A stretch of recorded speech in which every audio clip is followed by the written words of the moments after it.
chers jeunes compatriotes, je m'adresse à vous quelques jours seulement après la clôture de la 33e édition de la Coupe d'Afrique des Nations, CAN Total Energies Cameroun 2021, que notre pays vient d'abriter du 9 janvier au 6 février 2022. Comme je vous l'avais dit à la même occasion il y a un an, j'ai souhaité que la CAN Total Energies Cameroun 2021 soit la plus belle de toutes les éditions de la Coupe d'Afrique des Nations organisée sur notre continent. Au bout du compte, grâce à la forte mobilisation et à l'implication de tous les Camerounais, et particulièrement celle de la jeunesse, cette compétition sportive s'est déroulée de manière satisfaisante dans plusieurs villes de notre pays et restera certainement dans les mémoires comme l'une des mieux réussies de l'histoire du football africain. Il y a lieu assurément de s'en féliciter et d'en tirer une légitime fierté. La CAN Total Energies Cameroun 2021 aura été, sans conteste, un grand moment de communion pour tous, mais aussi une grande opportunité, une belle vitrine qui a permis à toute l'Afrique et au monde entier d'apprécier les nombreux atouts du Cameroun et singulièrement l'hospitalité légendaire, la vitalité et le dynamisme de son peuple. Ainsi, il a su administrer la preuve de sa capacité à faire face aux grands défis. Cet événement sportif de grande envergure a été, hélas, marqué par la mort de 8 de nos compatriotes et victime d'une bousculade à l'entrée sud du stade d'Olembe. Je tiens ici, une fois de plus, à saluer la mémoire de ces disparus. De même, je souhaite un prompt rétablissement aux personnes blessées, au profit desquelles j'ai instruit une prise en charge intégrale. L'enquête que j'ai prescrite et les mesures qui s'en sont suivies ont permis la réouverture du stade d'Olembe et une meilleure fluidité de la circulation vers ce stade. Je peux donc affirmer qu'au-delà de ce fait malheureux, la CAN Total Energies Cameroun 2021 a été un franc succès qui honore non seulement le Cameroun, mais aussi toute l'Afrique.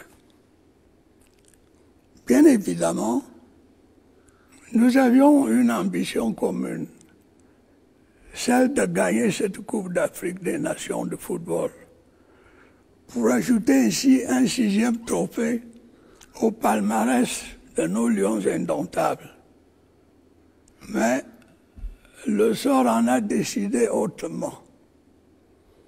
Je peux comprendre la déception de certains, sinon de tous, ce d'autant plus que la CAN était organisée sur notre sol.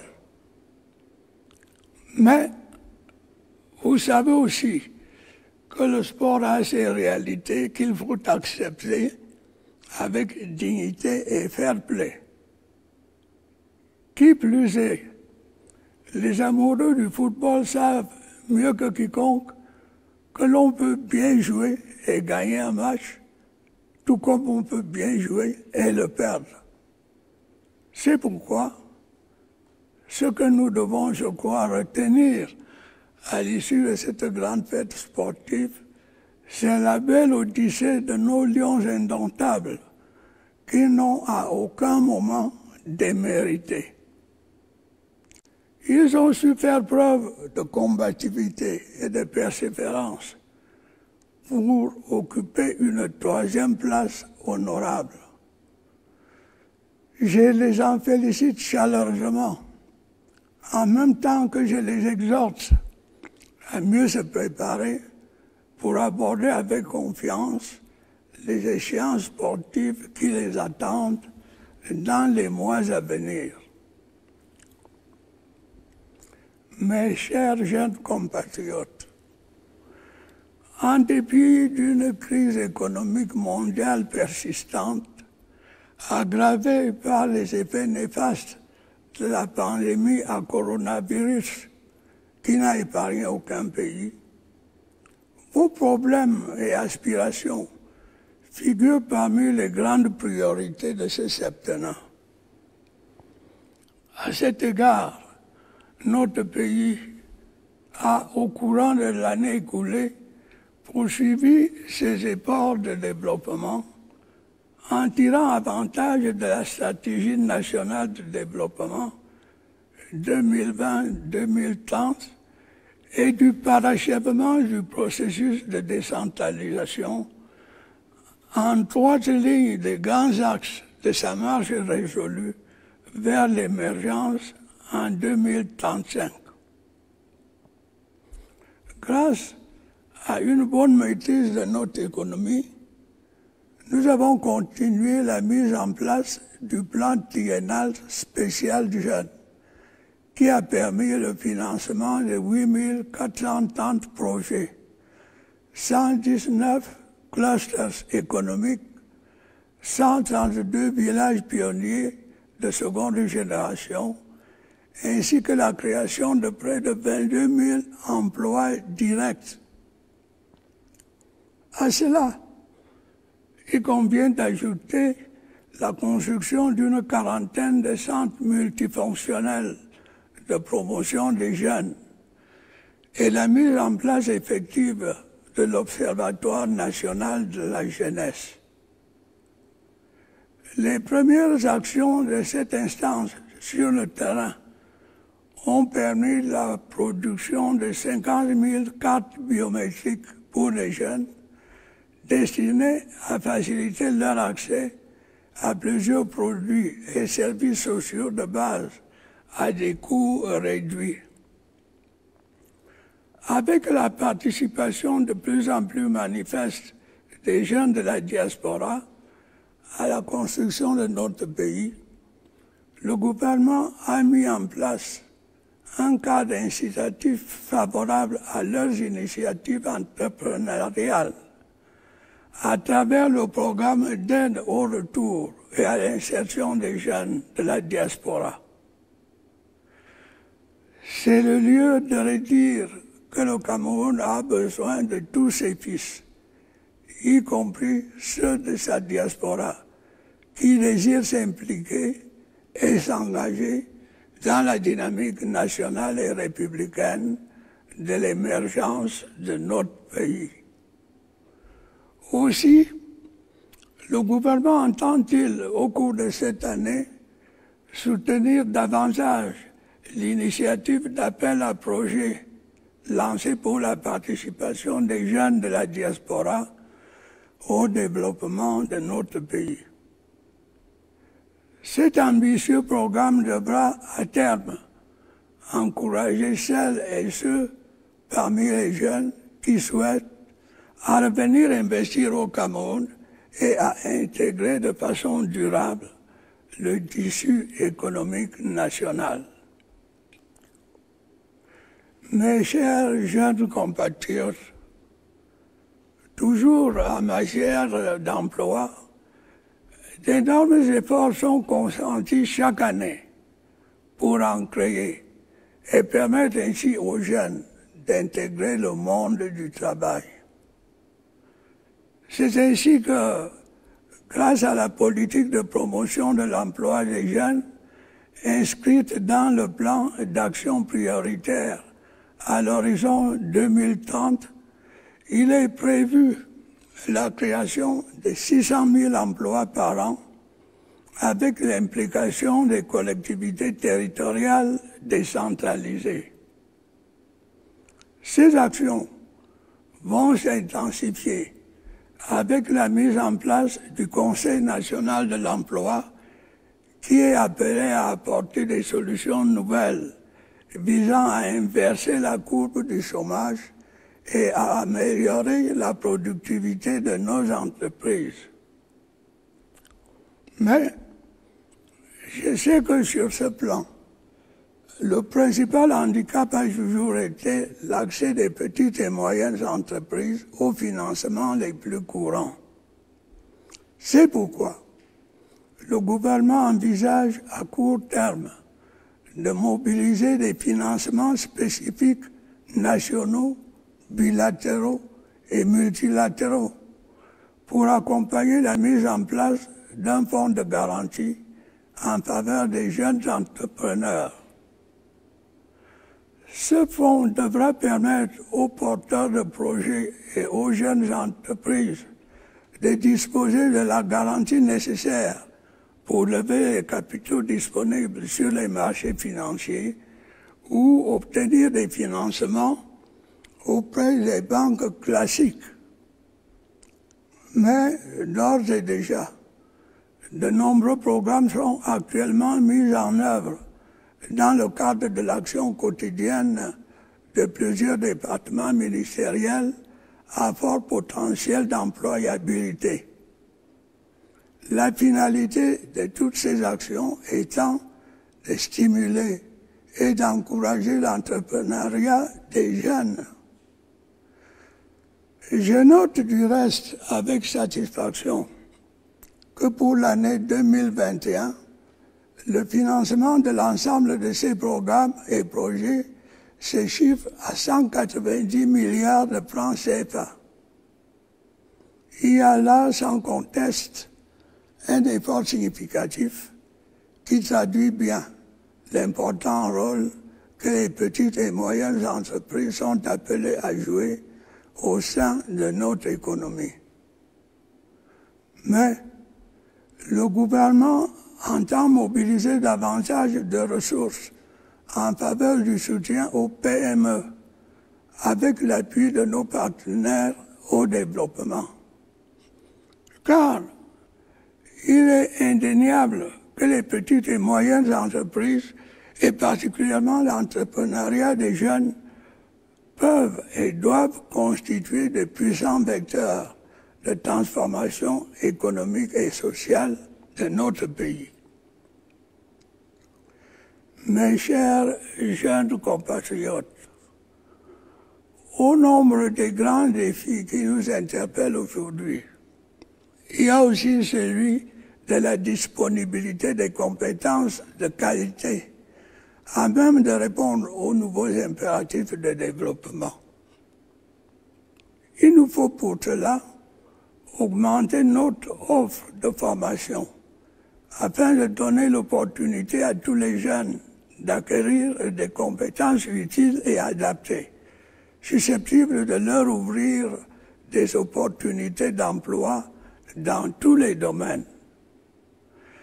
C'est dans ce sens que j'ai récemment décidé de la création de 3 nouvelles universités d'État dans les régions de l'Est, du Nord et du Sud, afin de doter chacune de nos régions d'un cadre de formation supérieure propice à la production de diplômés compétents et compétitifs.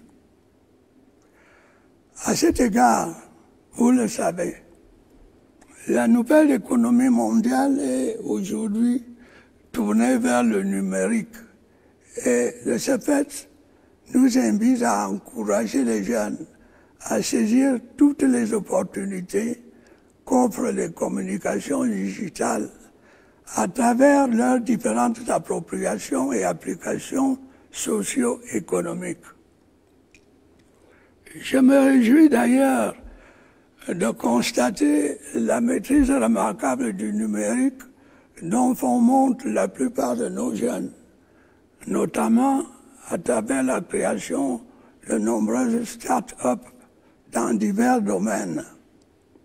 Et je les engage à se montrer davantage inventifs et créatifs dans ce secteur de l'économie numérique qui offre de belles perspectives d'avenir.